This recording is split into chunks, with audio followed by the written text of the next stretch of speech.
his jersey. And Stafford fires it downfield to an open Cup. He beat him for 70 yards in the playoff game, and he's got another long one against the Buccaneers. 52 yards it is. Oh, it is blocked. The Rams smother it. And the deep throw, and the wide open Cup. And ridden down by Edwards, but not until it was another big gain down the field for 34 yards. Hey guys, welcome to another episode of the East Coast Rams podcast. I am your co-host Ashton with my awesome co-host Zac. Zac, how are you doing? Doing not too bad. It was a short work week for me, so I am glad we are, recording on Friday a little later than normal, which is okay. It's kind of a rough week for all of us, both Rams fans and that like. So good to be getting this podcast done and looking to have that conversation with you. Mm-hmm. Yes, my fantasy team bounced back this week, Zac. The Rams, not so much. I almost feel like, Zac, after his Super Bowl, Sean McVay in his franchise, or like in his franchise mode, he turns the injury slider back on, because, dude, it is nuts the amount of injuries we're getting. We lost Jackson this game at left tackle. Another lineman goes down, and Jackson has been playing very well. It made me angry when the announcer made a comment like, "Oh, it's addition by subtraction," when we put in that backup lineman that we signed 2 weeks ago. I was like, "What? Who is writing his notes?" Because Jackson has been better than Noteboom this year when he's been in. Oh, for sure. Yeah, I don't know where that comes from. We know who the weakness is on that offensive line. It's pretty well known and very stood out in this game, especially. And yeah, I'm not a fan when they start picking on players that are actually, even in a backup role. Remembering that most of this offensive line is a backup role. All but one is really performing the way that we need them to perform to get our offense to do anything. Yeah, so guys, we'll go ahead and talk about the Tampa Bay game right now and just get into it. If you're wondering why our intro is so short, is because the Rams are not exactly giving us a lot to work with here, especially these last few weeks. Zac, let's talk about the offense first because I think me and you agree that's the problem, big problem this year. If you're complaining about the defense, let's be honest. It's not a perfect defense. Both me and Zac agree with that. They're not perfect. They're not top 5 defense, nor should they be.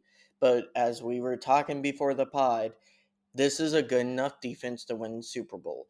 They are not the reason they are losing these games. Could they be better? Could they make bigger plays?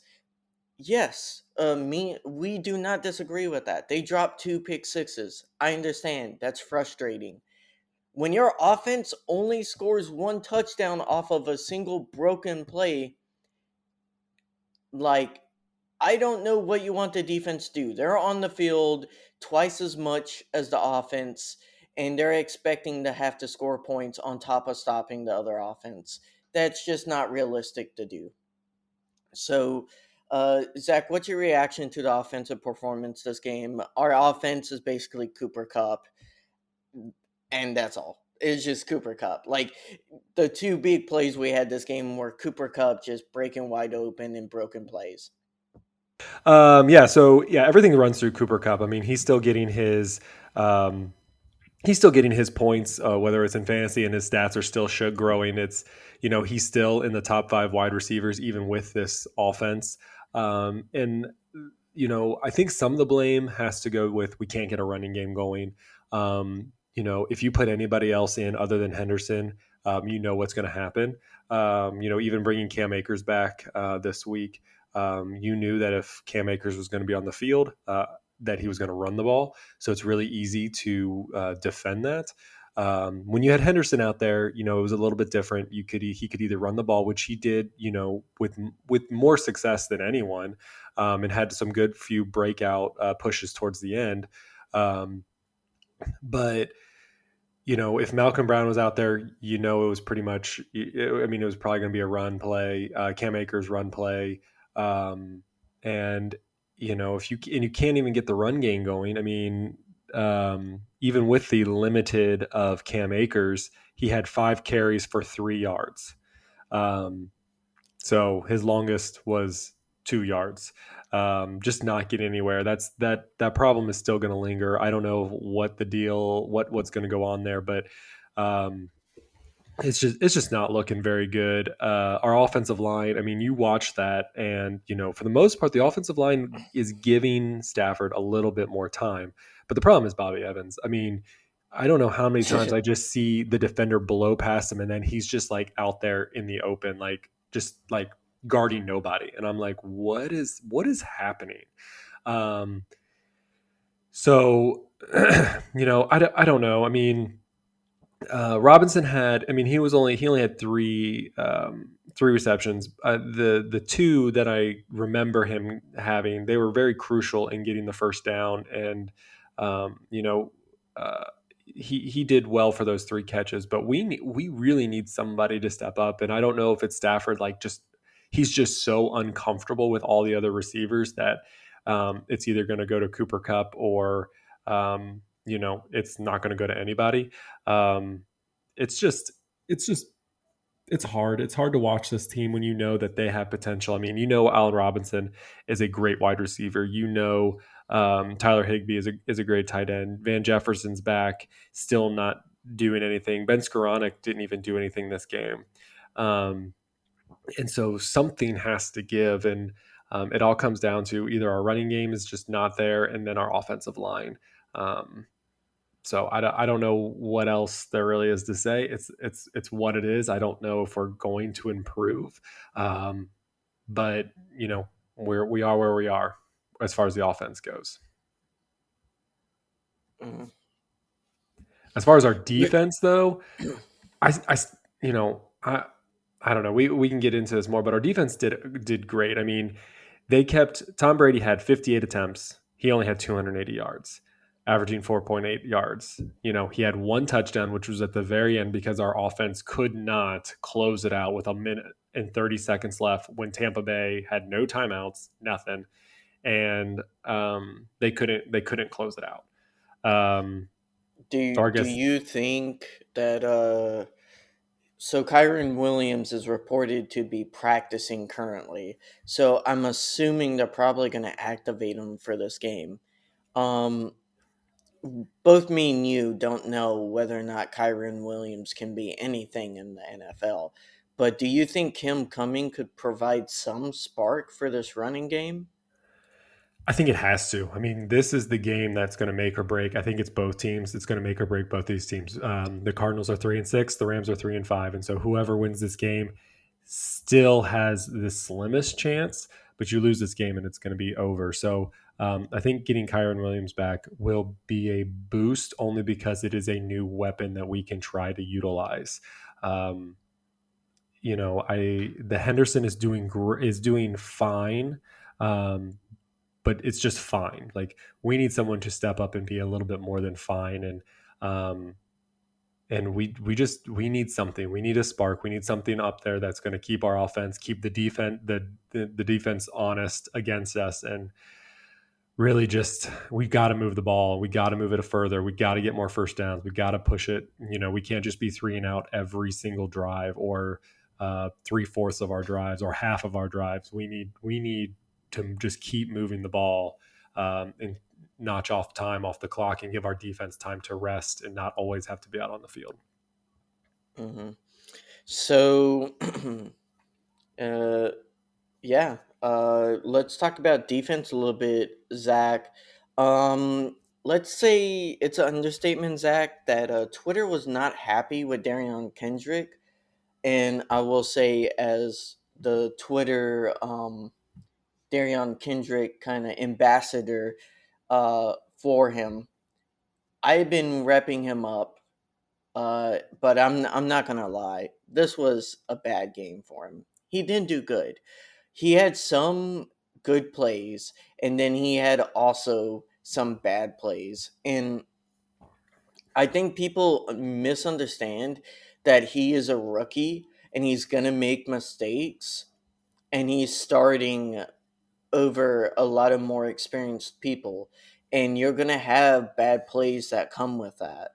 Uh, it was still a bad game for him. I thought he did things that he could have done better, uh, but a lot of the defense had point in times where they had opportunities to make plays and they just didn't.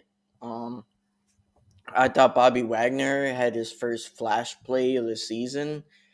I'm happy he did. We really needed a field goal blocked at that point in time, so that's neat. But overall, there's not much to say. They kept on having 3 and outs. Like, I don't know what Twitter wants more, Yeah, I mean, I get or the defense.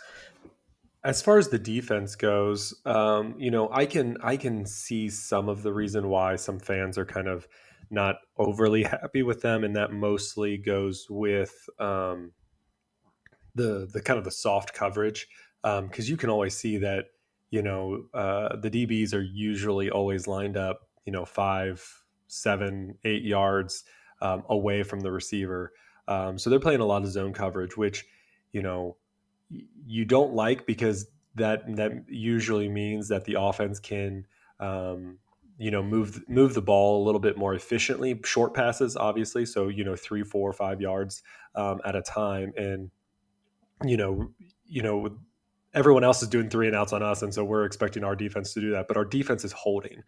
Our defense is holding most teams to under 20 points.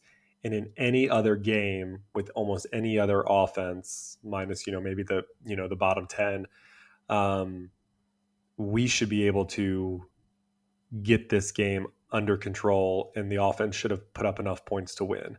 It was If 13 we to have 6. a average offense, we would be 6-2 right now. For sure. I mean, there's too many games that we I mean, at least 5-3. The 49ers games are always tough, so more or less, I do agree. I think I we would think we somewhere be win in the the five first and one if it's 6-2. yeah. So I think we're there, and if we were an average offense, but we're not, and Yeah. it's just terrible when you have the caliber of Stafford, you have the caliber of Cooper Cup, you have a Rob, and we still can't get anything done. But it is what it is. We're trying to make it the best. They're trying to make it the best they can, and either getting that offensive line healthy and figuring things out there, or getting Kyron Williams back, I think is going to be a success. So I'm hmm hopeful that we can push the ball forward. I will also say real quickly, I thought McVay's, like, we've been complaining last 2 weeks that strategy wise, how McVay was calling the game wasn't working at all. And he was making mistakes play calling for the most part. I don't think that was the case this game. I thought the overall plan, doing a lot of quick passes, doing a lot of screen stuff, um, I thought overall his play calling was solid. The execution wasn't there. I felt like this game was more execution of the players just failing to execute run blocking, failing to execute pass blocking, failing to execute routes, Mhm. some crucial drops. Uh, I mean, big time defensive players not catching pick sixes. Like, you gotta punish teams when they do stuff like that. And that's how you win close games, is when they make a mistake, you punish them. And teams have done that to us all year, And and it Tampa Bay just did it to us at the very end.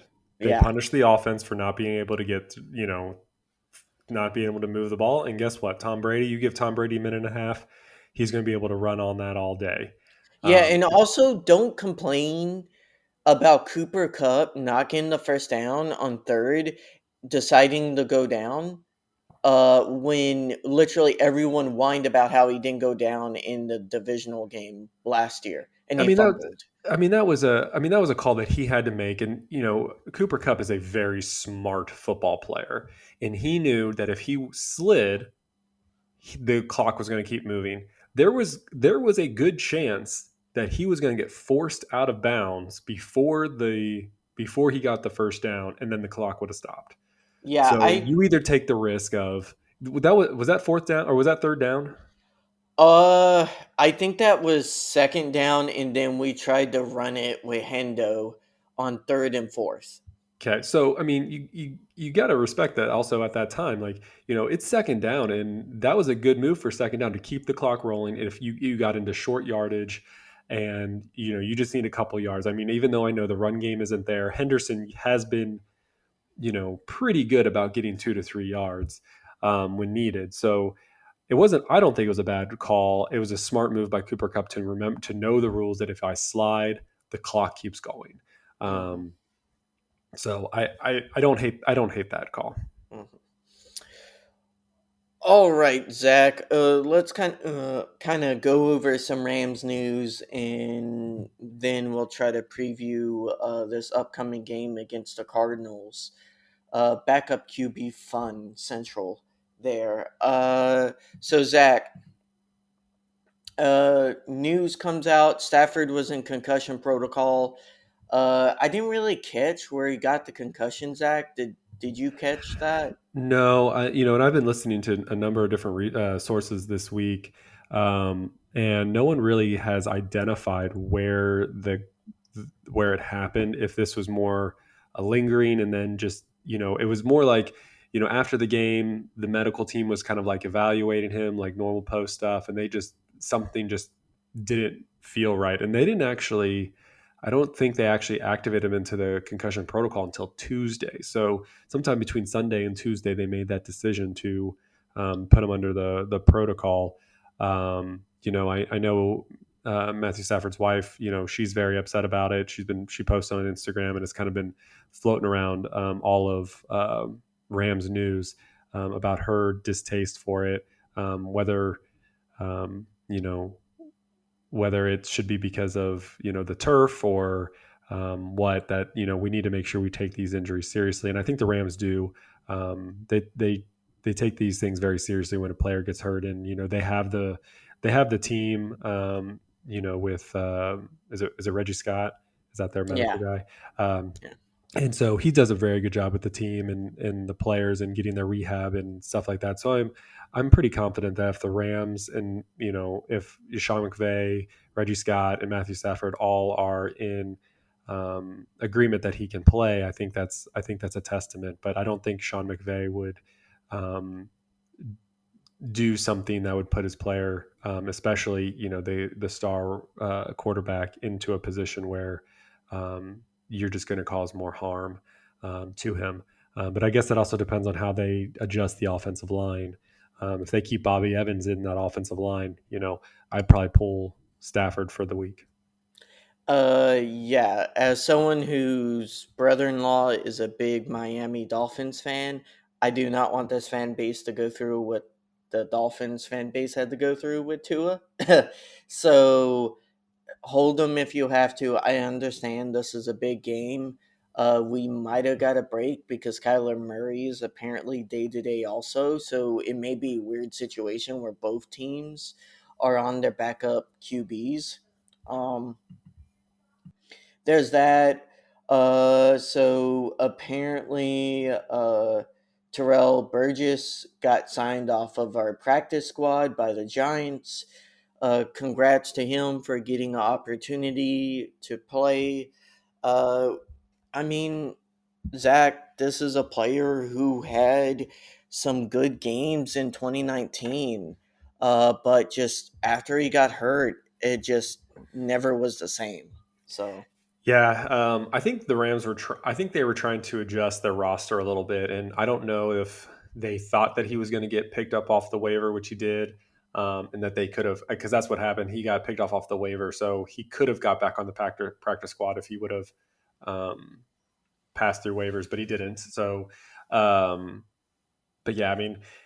he had his flashes, and we thought he was going to become like a big presence in the defense, and it didn't really come to fruition. But I'm not too worried. I mean, right now, I mean we have a lot in that area that to work from. So I'm not super concerned in that position, but I'm glad that at least he's being recognized, and he got to move on to another team where hopefully he can shine too.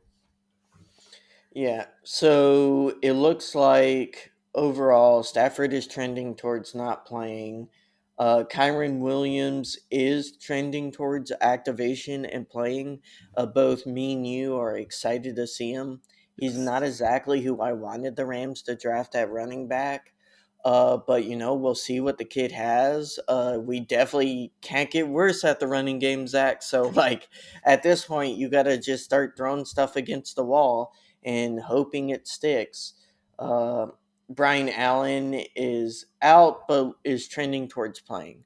At least he wasn't practicing Thursday. That's good. And And then I Alert think Jackson is trending towards not playing also. okay, I think Coleman Shelton is activated. Well, is in his 21-day window. So good news is that we may be getting him back sooner rather than later. That will be very appreciated. We definitely need a good guard right now. Dear Lord. Please wrap them in bubble wrap, McVay. I do not want to see Brown on that O line ever again. That was PTSD from that. Um, So with Stafford out or potentially out for this week, our options come down to Wolford and Perkins. I know we posted a poll on our East Coast Rams Twitter account on who fans would want to see out there, and based on the Twitter, just based on our what we see on Twitter and Fully from the scientific poll, poll. our very scientific poll. But I mean, I think just looking at Twitter and what people have commented over the last several days, I think even our poll shows that people want Perkins. I think they want the dual threat of being able to run the ball and be able to throw. We've seen Wolford play in NFL games before, and they haven't looked pretty in most of those instances. I think at least one, if not two, of his starts, um, he threw at least a pick, if not a pick six. So, um, His first throw in the NFL, I believe, was a pick six. yeah, and so I think we're not comfortable. I think people are comparing him from Wolford and Perkins. Is you have Wolford, who is probably more of a game manager and more of a Stafford-like player. Obviously, not at that same caliber level, but he might be able to manage the game a little bit better. But then Perkins, you kind of have the dual threat. He may not have, and again, this is all just based on what we kind of see, but he may not have the arm of Stafford or Wolford, maybe, but he's able to run the ball and be able to kind of do some more trickier things in that offense than I think Wolford can do. So I'm on Team Perkins. I liked what we saw in preseason from him. You know, I think he's aggressive. I think he's willing to do whatever it takes to get the first down. So I'm pretty excited. Well, how's your feelings towards the whole Wolford versus Perkins? Do we release the wolf, or do we do three to the neck? I'm definitely more towards Perkins. We just know what we have in Wolford. He's a one read kind of guy. He's very much Goff like with the way how he stares down wide receivers. Uh, I think we'll see a lot of short passes with him. Our offense may benefit from a different QB not necessarily looking for deep balls when he doesn't have the time. Wolford is less incentivized to do that. So I think that could help us a little bit. But overall, I just think Perkins has more benefits.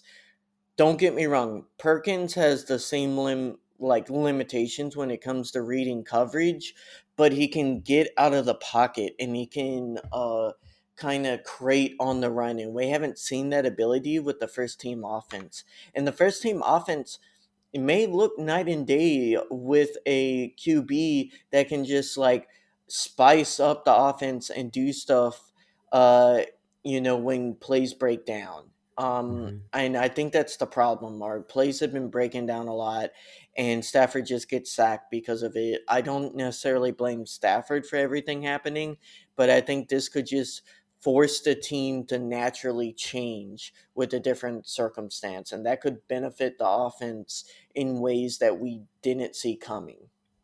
And it's not like we've been doing deep passes all year long, so a lot of our stuff is short passes. So I think whether you put in Perkins, who we would suggest we would do, but Sean McVay's smart. He's going to put in the player he thinks is going to be able to be capable to make this a winning team. But um, you look at it, and we haven't been doing big passes. So whichever quarterback we throw in there, I mean, we're not looking for him to drop 40-yard bombs. We want them to kind of stay within the limits of the situation. Um, and if they can make the explosive play, great. That's what we want to see. But just being able to just move the ball is all we want, is to move the ball and get some first downs and not just be a complete 3-and-out wash. So um, this is the one week where if you're going to have a backup quarterback, that's probably it. It is a home game, so hopefully, you have the advantage there. Even though it hasn't really worked in the Rams' favor since they've been back to LA, but whatever. Um, I do and have Wolford's game stats if we want to go over those. break them down for us. Okay, I got the stats, Zach. So out of 4 games, Stafford, or sorry, not Stafford, Wolford has 0 touchdowns, 3 interceptions, and what, around like 5 sacks. Overall, I think for passing, his average passing percentage is like 54%. Not good. Uh, and by yards, we're looking at around 260 yards thrown over 4 games in the NFL. Um, I would say I think 3 of those games were half games, or sorry, not half games. 2 of those games were half games. One of those games was just one drive in 2020 against the Seahawks in the playoffs.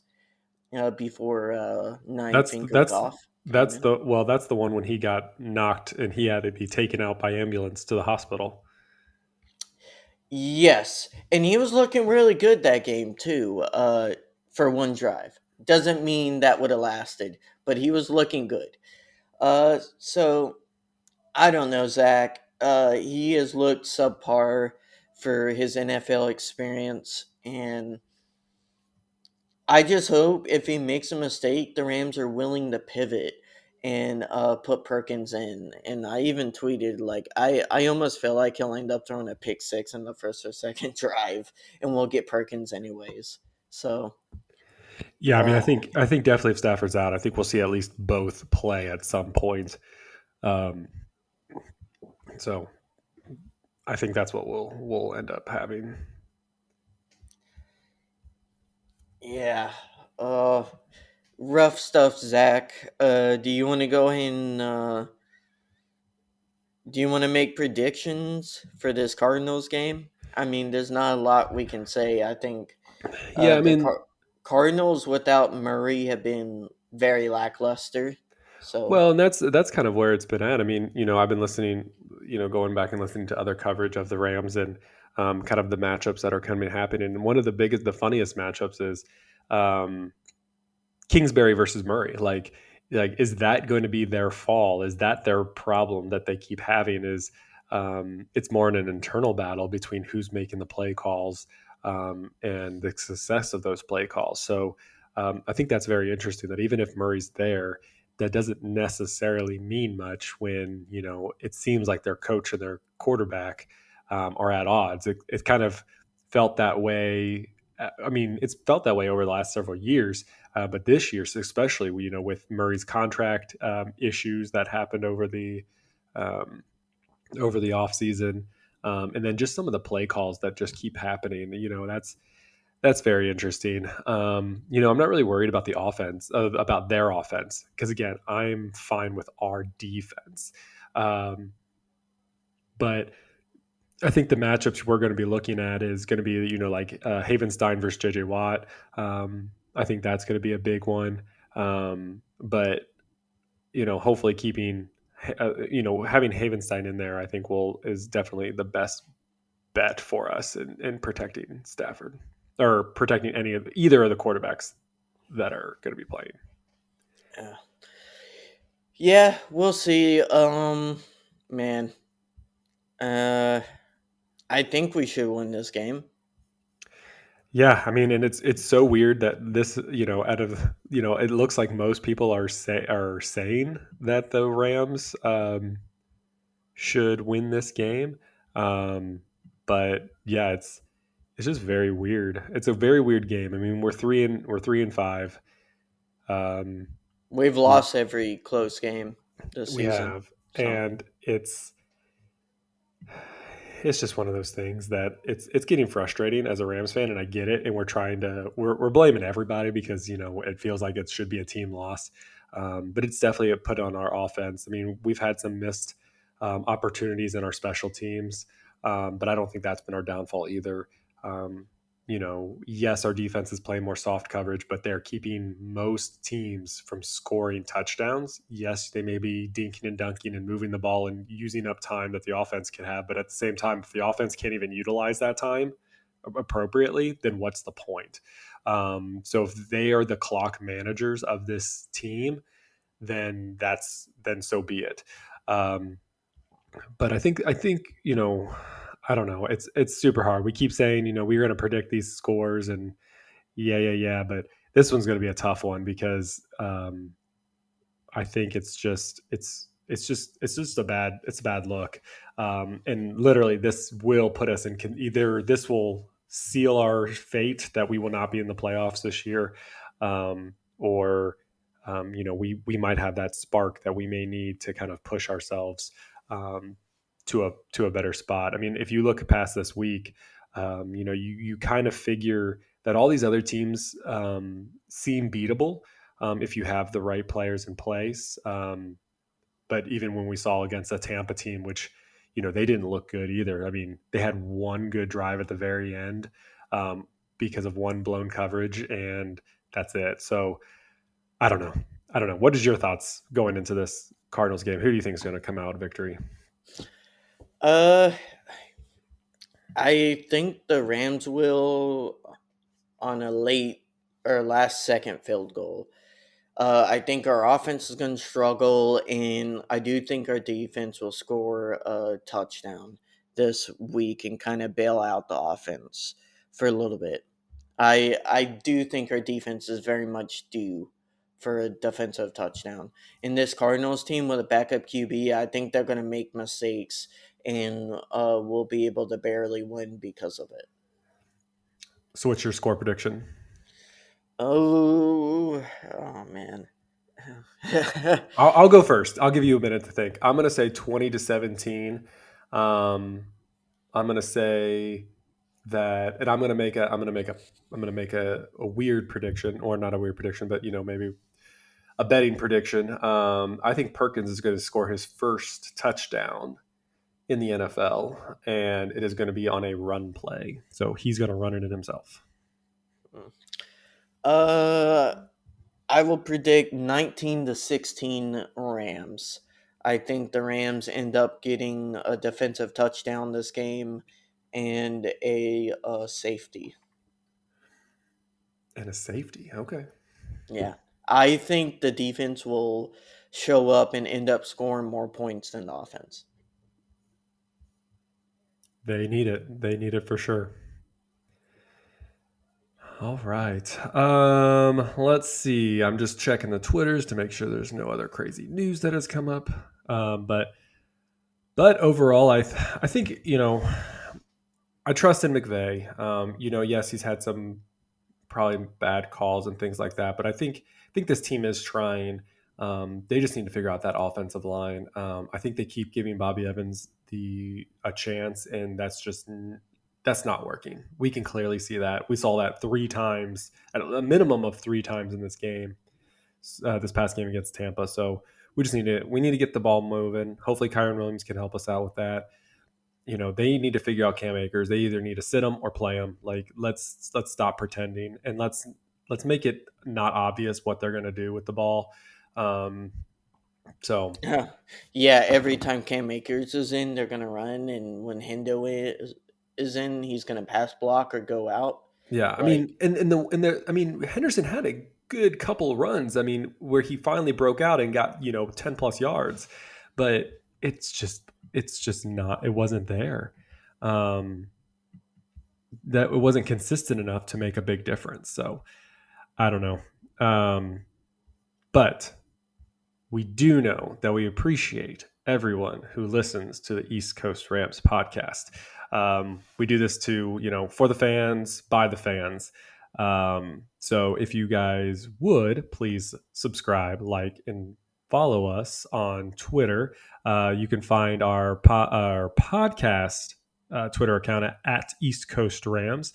You can find Ashton at RamsFan Ashton1. You can find me at Zac Mayer. We have our YouTube channel out, so please follow us there. You can find us at youtube.com/at East Coast Rams, I believe is our new YouTube handle, as they want to call it these days. And yeah, anything you want to add, Ashton? no, we really need the win this week to have a hope of going to or getting a wild card spot. It's still plausible we get the 7th seed with 11-6. I think that's still possible. But we have to start winning these games. We got a little bit lucky. Our schedule's looking a lot easier than initially thought. Seahawks are the best team remaining on our schedule, which is Not Kansas City. Kansas City. Outside, I think I'm just writing that game off already as a loss. I think Yeah, most people I'm just like putting that in the it's corner. at Kansas City. Yeah, we're gonna get murdered, man.